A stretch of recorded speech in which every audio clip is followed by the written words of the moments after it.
هل الضياء على وجوه العابدين إيمانه قد جاء يروي الظامئين رمضان فيه مناسك مهدية إن الحمد لله والصلاة والسلام على رسول الله ومن تبعهم بإحسان إلى يوم الدين। আমরা গত পর্বে শুরু করেছিলাম যে কিভাবে আমরা আল্লাহ তাআলার প্রতি আমাদের ভালোবাসা বৃদ্ধি করতে পারি এবং আকুলতা তৈরি করতে পারি। এই পর্বে আমরা শুরুতে যে কথাটা বলতে চাচ্ছি তা হলো আমাদের আল্লাহ তাআলার প্রতি ভালোবাসা তৈরির অন্যতম একটি প্রক্রিয়া হলো, উপায় হলো আমরা আল্লাহ রাব্বুল আলামিনের ব্লেসিং, আল্লাহ রাব্বুল আলামিনের রহমত দয়াগুলো আমরা যদি স্মরণ করি, দেখি, মনে করি, কাউন্ট করি, আশা করি ইনশাআল্লাহ আমাদের ভিতরে আল্লাহ তাআলার প্রতি ভালোবাসা বৃদ্ধি পাবে। এটা কিন্তু ভালোবাসা বৃদ্ধি পাওয়ার একটা কমন একটা বৈশিষ্ট্য যে মানুষ আসলে কাকে বেশি ভালোবাসে। মানুষ যদি আমরা দুনিয়াতে ধরি তাহলে মানুষ বাবা মাকে ভালোবাসে বা এমন কাউকে বেশি ভালোবাসে যে আসলে তার জীবনে সবচেয়ে বেশি কন্ট্রিবিউশন রেখেছে, যে তাকে সবচেয়ে বেশি দিয়েছে। সেই দৃষ্টিকোণ থেকে যদি আমরা দেখি তাহলে আল্লাহ রাব্বুল আলামিনের চেয়ে আমাদেরকে কে কী বেশি দিয়েছে প্রশ্নই আসে না অন্য কারোর সাথে কম্পেয়ার করার। কারণ আল্লাহ রাব্বুল আলামিন আমাদেরকে অস্তিত্বে এনেছেন। উবুদু রাব্বাকুমুল্লাহাল্লাযী খলাকাকুম, তোমরা ইবাদত করো তার যিনি তোমাদেরকে সৃষ্টি করেছেন। এখানে আমরা অনেকেই আল্লাহ রাব্বুল আলামিনের অস্তিত্ব নিয়ে প্রশ্ন তোলে, অনেক মানুষকে দেখা যায়। কিন্তু অত্যন্ত দুঃখজনক যে আল্লাহ তাআলা তাকে অস্তিত্ব না দিলে তার অস্তিত্বই থাকতো না, সে অস্তিত্ব নিয়ে আল্লাহর অস্তিত্ব নিয়ে প্রশ্ন তোলে। নাউযুবিল্লাহি মিন যালিক। আমরা যদি আমাদের চারপাশে আল্লাহ রাব্বুল আলামিনের যে নিয়ামতগুলো আল্লাহ তাআলা আমাদেরকে দিয়েছেন, আমাদের শরীরের ভিতরে, আমাদের অঙ্গ প্রত্যঙ্গের ভিতরে, আমাদের চারপাশে আল্লাহ তাআলা নিয়ামতের ভিতরে আমরা ডুবে আছি। আল্লাহ তাআলা কোরআনে এক জায়গাতে বলেছেন, ফালইয়ানজুরুল ইনসানু ইলা তুআমি, মানুষের উচিত তার খাদ্য খাবারের দিকে নজর দেওয়া। আন্না সাবাবনাল মা সাব্বা, আল্লাহ তাআলা আসমান থেকে পানি বর্ষণ করেছেন। সুম্মা শাকাকনাল আরদা শাক্কা, তারপর জমিনকে বিদীর্ণ করেছেন। ফাআমবাতনা ফিহা হাব্বান ওয়া ইনাবান ওয়া কদবা, তারপর আল্লাহ তাআলা এই জমিন থেকে কত রকম ফল ফসল এগুলো উৎপন্ন করেছেন। আমরা যখন খাবার টেবিলে বসি আমরা কি একটু চিন্তা করে দেখি যে মুরগিটা আমরা খাচ্ছি, যে মাছটা আমরা খাচ্ছি, যে ফল মূল শাক সবজিগুলো আমরা খাচ্ছি, এগুলোর প্রক্রিয়া সম্পর্কে, এগুলো আমার টেবিলে আসা পর্যন্ত যে প্রক্রিয়াটা অবলম্বন করে এখানে এসেছে আমরা যদি একটি রিভিউ করি তাহলে কি দেখতে পাবো যে আপনি যে খাবারটা মুখে দিয়ে খাচ্ছেন, আমরা যে খাবারটা খাচ্ছি, এই খাবারটা এর আগে কোথায় ছিল? হ্যাঁ, দোকানে ছিল। দোকানে কোত্থেকে আসছে? আড়ত থেকে এসেছে। আড়তে কোত্থেকে এসছে? যখন মেশিনে চাল ভাঙানো হয়েছে, ধান থেকে চাল করা হয়েছে, ধানটা খেতে উৎপন্ন হতে হয়েছে। একটা ধান যখন কৃষক লাগিয়েছে মাঠে, সেই ধান থেকে একটি গাছ হয়েছে এবং একটি গাছে অনেকগুলো ধান হয়েছে। এই ধানটা উৎপন্ন হওয়ার জন্য আকাশের বৃষ্টি বর্ষণ হতে হয়েছে, সূর্যের আলো দরকার হয়েছে, বাতাস দরকার হয়েছে, মাটি দরকার হয়েছে। আমরা অনেক সময় মনে করি ভাত খেয়েছি, চাল তো আমি কিনে এনে খেয়েছি। আসলে কি, যে টাকাটা দিয়ে আমি এটা কিনে এনে খেয়েছি, এই টাকাটা দিয়ে এটার অস্তিত্বে আনা, এটা উৎপন্ন করা কি আসলে সম্ভব? কখনোই সম্ভব না। আমরা মনে করি যে মুরগিটা কোত্থেকে এনে খেলাম, মনে করি বাজার থেকে এনে খেয়েছি। মাছটা কোত্থেকে এনে খেলাম, বাজার থেকে কিনে এনেছি। অ্যাজ ইফ আমরা টাকাটাকেই এখানে প্রধান বড় করে দেখি। কিন্তু আমরা খেয়াল করে দেখি না যে আমরা যে মাছটা বাজার থেকে কিনে আনি, আসলে আমরা মাছের দাম কিন্তু দিতে পারি না। আমরা দেই যে লেবার, যে জেলে এই মাছটা ধরে এনেছে তার ধরার পারিশ্রমিক। আমরা যে মুরগিটা খাই, সে মুরগির প্রাণের দাম আমরা দিতে পারবো না। আমরা যে ব্যক্তি মুরগিটাকে প্রতিপালন করেছে তার একটা পারিশ্রমিক আমরা দেই। কিন্তু এর কোনো কিছুই আমাদের পক্ষে আসলে পে করে মূল্য দিয়ে খাওয়া, মূল্য দিয়ে কেনা আমাদের পক্ষে কখনোই সম্ভব না।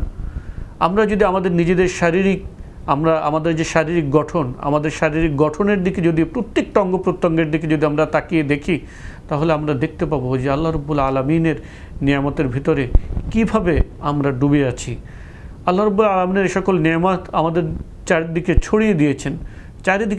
এগুলো প্রত্যেকটা এক একটা কিতাব, প্রত্যেকটা এক একটা সাইন আল্লাহ রাব্বুল আলামিনের, যার মাধ্যমে আমরা তার অস্তিত্ব আমরা তার রহমা, তার ব্লেসিং, তার দয়া, তার তার করুণা এগুলো অনুভব করতে পারি। যদি আমরা এগুলো গোনা শুরু করি যে আমি আজকের সকালবেলা থেকে নিয়ে শুরু করে আল্লাহ তাআলার কি দয়ার আমি ভোগ করেছি।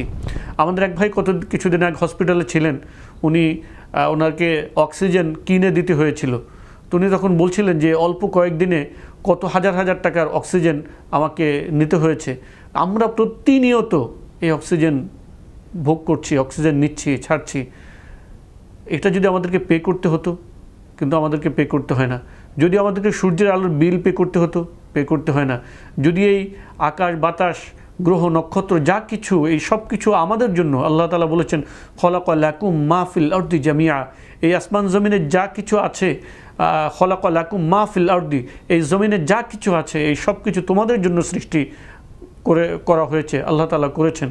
সুতরাং আমরা যদি আল্লাহ তাআলার নিয়ামতের দিকে তাকাই, তাহলে আশা করি আমাদের অন্তর কিছুটা হলেও আল্লাহ রাব্বুল আলামিনের দিকে ঝুঁকবে ইনশাআল্লাহ। এরপরে যেটা আমাদের করা দরকার, আমরা যদি সত্যি আল্লাহর নিয়ামতের প্রতি কৃতজ্ঞ হই, তাহলে আমাদের অন্তর অটোমেটিক্যালি আল্লাহ রাব্বুল আলামিনের দিকে ঝুঁকে পড়বে। আমাদের অন্তর থেকে তাওবা বেরিয়ে আসবে, ইস্তেগফার বেরিয়ে আসবে, অনুশোচনা বেরিয়ে আসবে যে আমরা যে ভুল করেছি, যে অন্যায় করেছি, যে পাপ করেছি, যে গুনাহ করেছি, সেগুলোর জন্য আমরা আল্লাহ রাব্বুল আলামিনের কাছে তওবা করব, বেশি করে তওবা করব, বেশি করে ইস্তেগফার করব। রাসূল সাল্লাল্লাহু আলাইহি ওয়াসাল্লাম যার পূর্বাপর সকল গুনাহ আল্লাহ তাআলা মাফ করে দিয়েছেন, যিনি জান্নাতের মাকামে মাহমুদ সর্বোচ্চ আসন যার জন্য বরাদ্দ রয়েছে, সেই রাসূল সাল্লাল্লাহু আলাইহি ওয়াসাল্লাম আল্লাহ রাব্বুল আলামিনের কাছে ইস্তেগফার করতেন, ক্ষমা করতেন।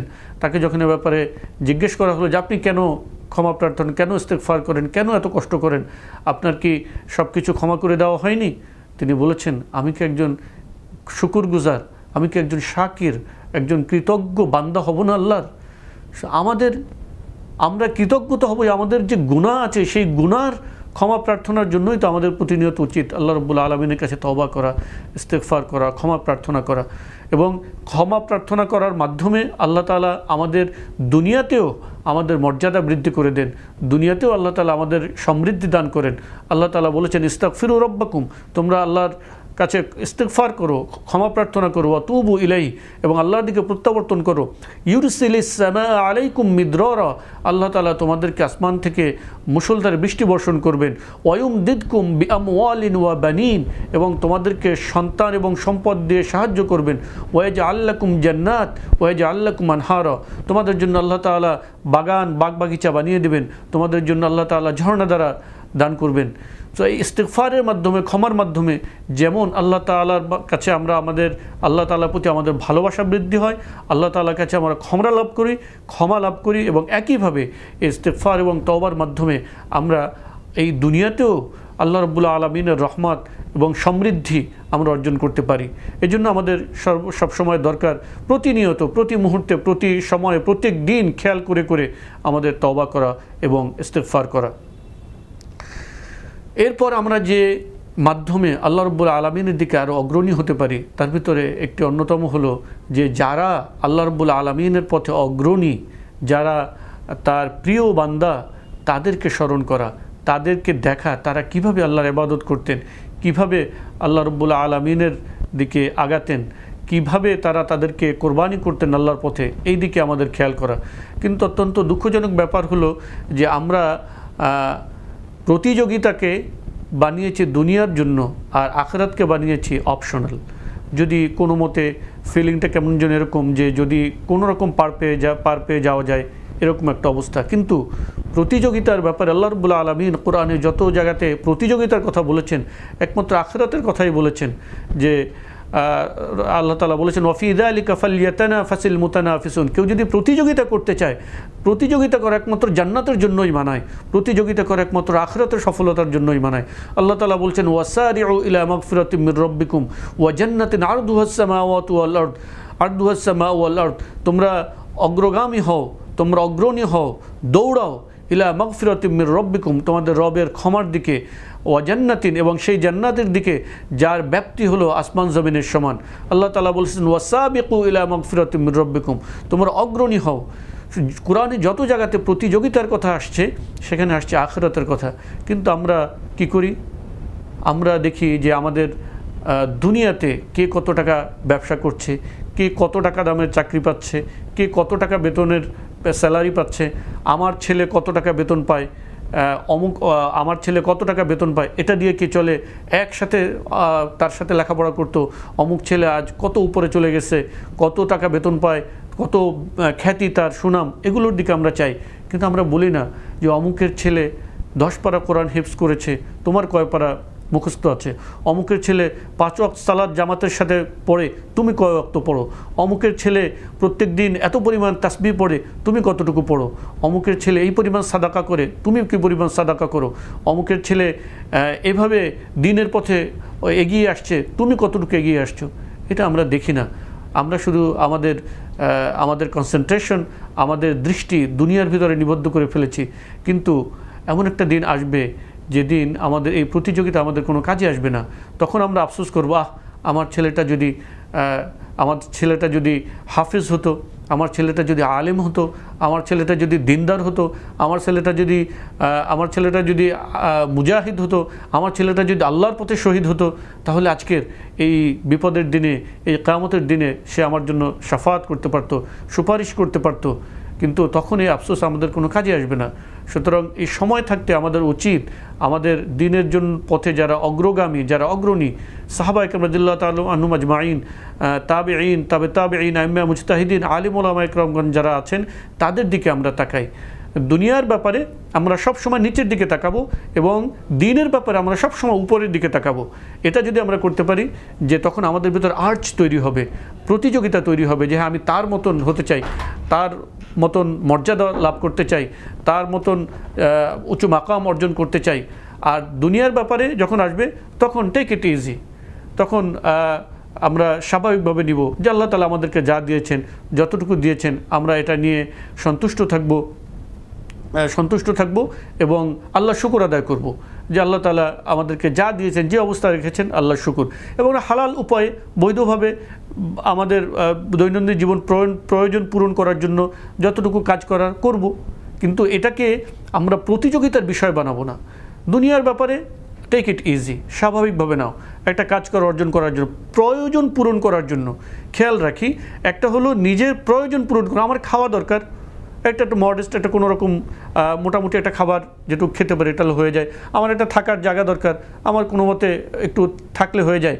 কিন্তু যখন আমরা আমাদের চাওয়াগুলোকে বাড়াতে থাকি এবং আনলিমিটেড হয়ে যায়, এইটা কখনো আমাদের পূরণ হবে না। আমরা অনেকে মনে করি আমাদের যদি এখানে এই জিনিসটা পেয়ে যায় তাহলে মনে হয় আমার আর কিছু দরকার নাই, কিন্তু না। যখন অবস্থাটা এরকম হবে যে যদি কেউ মনে করে যা আমার ঢাকাতে একটা বাড়ি দরকার, এটা যদি তার চাওয়া বানাই, এটাকে যদি আমরা চাওয়া বানাই, তাহলে ব্যাপারটা এরকম হবে, ঢাকায় যখন বাড়ি হবে তখন আপনার মনে হবে যে এই এলাকায় বাড়ি, এখানে থেকে কি হবে, যদি গুলশানে একটা বাড়ি হতো তাহলে কত ভালো হতো। গুলশানে বাড়ি বানাবেন, তারপর মনে হবে না এটা তো পুরাতন হয়ে গেছে, যদি এটা ডিপ্লোম্যাটিক জোনে হতো, ডিপ্লোম্যাটিক জোনেও যদি হয় তখন মনে হবে বাংলাদেশে একটা জায়গা হলো, এখানে মানুষ থাকে, সুইজারল্যান্ডে যদি একটা বাড়ি বানানো যেত। এভাবে আমাদের দুনিয়ার চাহিদা কখনো পূরণ হবে না। কোরআনে একটা আয়াত ছিল, যে আয়াতটি মানসুখ হয়ে গেছে তেলাওয়াত, যে বনি আদমকে যদি স্বর্ণের পাহাড় দেওয়া হতো তাহলে সে আরেকটা পাহাড় চাইতো। বনি আদমের এই যে চাহিদা এটা কখনো পূরণ হবে না, কখনো শেষ হবে না। আল্লাহ তাআলা বলেছেন, আলহাকুমুত তাকাসুর হাত্তা যুরতুমুল মাকাবির, তোমাদের এই আরও চাই এই স্বভাব তোমাদেরকে ধ্বংস করে দিল, এবং এটা তোমাদের শেষ হবে না যতক্ষণ না তোমরা কবরে সাক্ষাৎ লাভ করবে। সুতরাং এই যে আমাদের দুনিয়ার চাহিদা, এটাকে আমরা কমিয়ে আনি এবং দিনের ব্যাপারে যারা ফরমোস্ট, যারা আমাদের অগ্রগামী, যারা পাইওনিয়ার, তাদেরকে আমরা আমাদের মডেল বানাই, তাদের পর্যায়ে পৌঁছতে চেষ্টা করি, উঁচুদের পর্যায়ে উঠতে চেষ্টা করি। তাহলে আমরা আশা করি ইনশাআল্লাহ আমরা আমাদের ভিতরে আর্চ তৈরি করতে পারবো, আল্লাহ তাআলার প্রতি ভালোবাসা তৈরিতে আমরা সচেষ্ট হতে পারবো ইনশাআল্লাহ। আল্লাহ তাআলা আমাদের সকলকে তৌফিক দান করুন সঠিক প্রত্যেকটা জিনিসেরকে সঠিকভাবে মূল্যায়ন করার।